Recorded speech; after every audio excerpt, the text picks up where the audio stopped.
I've seen tons of discussions, builds, and guides, and one thing every one of them has in common is that nobody can agree on just how to build Shorekeeper. Well, that's because you're all building her absolutely wrong. Or maybe you aren't. You see, I would argue that Shorekeeper is the single most versatile unit in the whole game when it comes to how to build her. With so many different variations, it's not a wonder why people are getting confused on how to build her. So I'm here to help all of you and show you the different builds that I find the most effective. So if you have a massive skill issue in the game and want to play as comfortably as possible, you may want to try the healing build on Shorekeeper. This consists of a 4-3-3-1-1 build, and what you will be running is the healing bonus 4 costs, energy regen 3 costs, and HP percent 1 costs. It should be noted that Shorekeeper's energy regen buff caps at 250%, so if you meet that requirement, then you should go for an HP percent 3 cost and ER 3 cost instead. Now, if you don't want that ER buff, you can play it safe and run your 3 cost echoes on HP percent. This build is pretty universal and should sustain your entire team with enough healing to make you damn near immortal. This build can literally be slapped on any team there is, so go nuts and have fun with it. This build variation is my personal favorite, as it allows my Shorekeeper to deal actual damage. However, it is a higher skill cap build, well, sort of.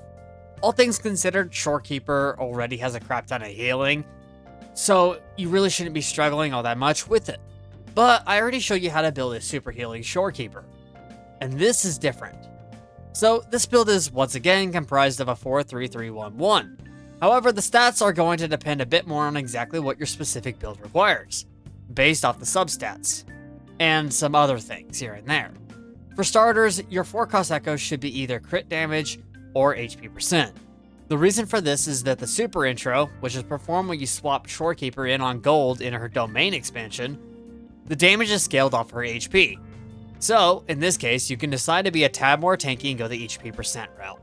Or sacrifice some of that HP for a super nuke, at least for a healer, by using crit damage instead. Personally, I ran with the crit damage, and I'm honestly really happy with it, and I've been having a lot of fun as well. Next up is the 3 cost echoes. This is once again going to be another great case for it depends. You see, 250% energy regen is required for this super intro build to work. Well, sort of. However, I'm well aware that some of you might not be able to reach that level of ER, in which case you're going to want to set both your 3 cost echoes to energy regen. Combine this with either the 4-star rectifier variation or her signature weapon Stellar Symphony, along with a couple ER substat rolls, and all will be good. You should hit that 250 requirement easy. Quick note, however, the 4 cost echo Fallacy of No Return grants a 10% ER buff, so you really only need to hit 240.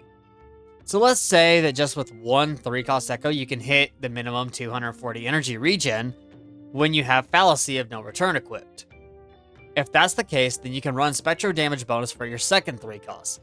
Again, you could run HP percent for a bit more tank, but for straight up damage, I would recommend Spectro damage bonus. Finally, your single cost echoes are going to be HP percent. Nothing really changes for them, just aim for HP percent and ER substats. With so many different ways to build Shorekeeper, it's not really a wonder why nobody can agree on a single build. And that's because there is no single one-size-fits-all build. Instead, she has many different variations. So to put it simply, your build depends on you, what you want, your substats, and with that everyone, I hope you enjoy playing with the brand new 5-star Shorekeeper. If this video helped you, please leave a like and hit that subscribe button as it really helps me out. I have a Discord where we talk all kinds of Wuthering Waves and Punishing Grey Raven nonsense, while also having practically 24/7 support for new players who need help on characters and builds. I stream over at twitch.tv/MimicSouls, and with that everyone, take care and I'll see you on the next video.